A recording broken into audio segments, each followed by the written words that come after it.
Darwin reasoned, a similar process could occur in the wild. But how could selection work in nature without a divine pigeon breeder to do the work?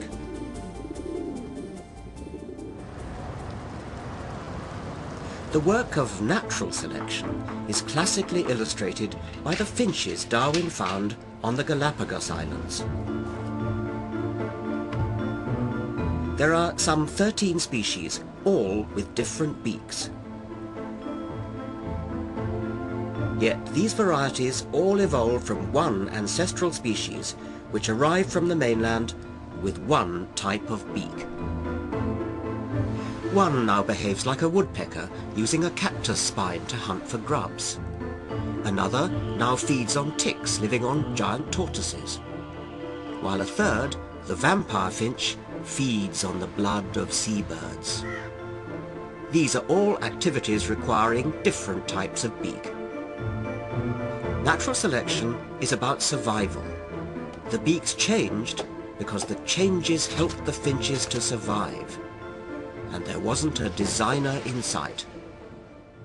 When Darwin first explained evolution by natural selection, many people either wouldn't or couldn't grasp it.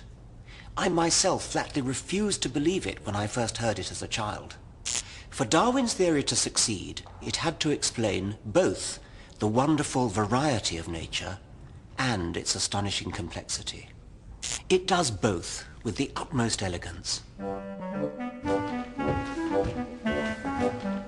My colleague George McGavin has devised an experiment to show how natural selection works in practice.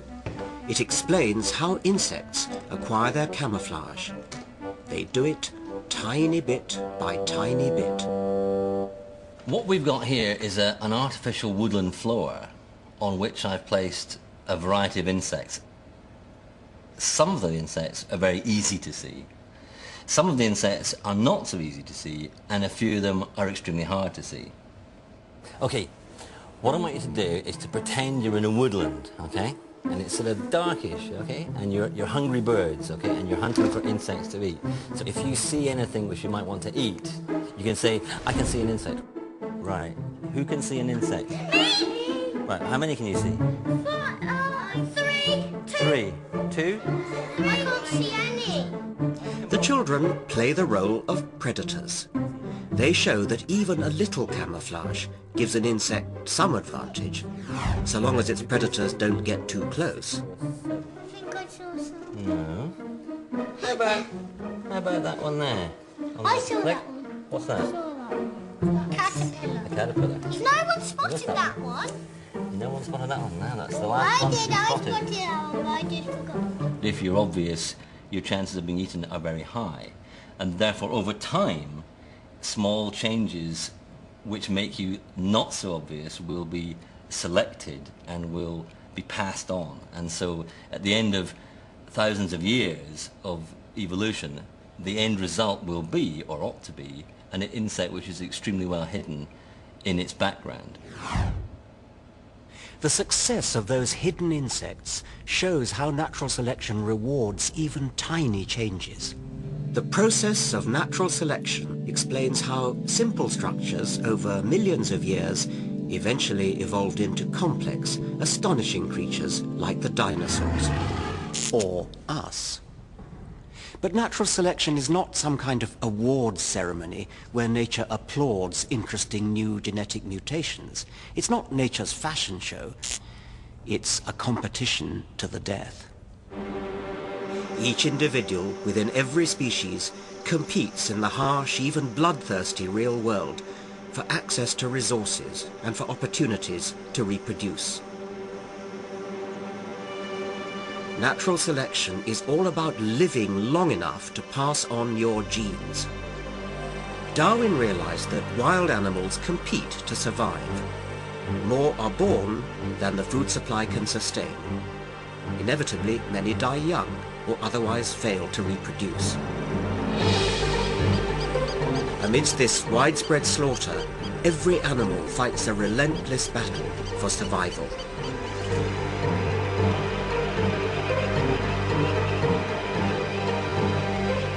In the natural struggle for existence, some variants were better at surviving than others, and they passed their good qualities on to the future.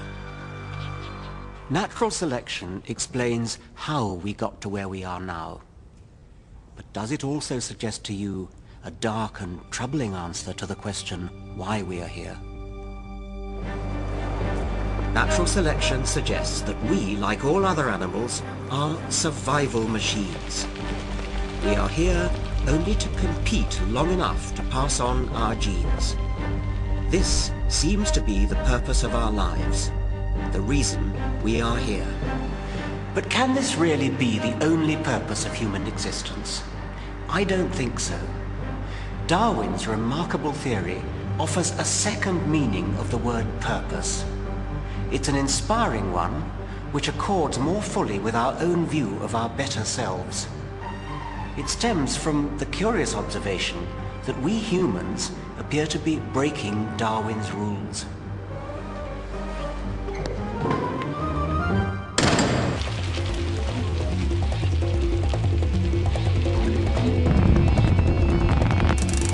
Human behavior in the 21st century seems to have nothing to do with the brutal world of natural selection.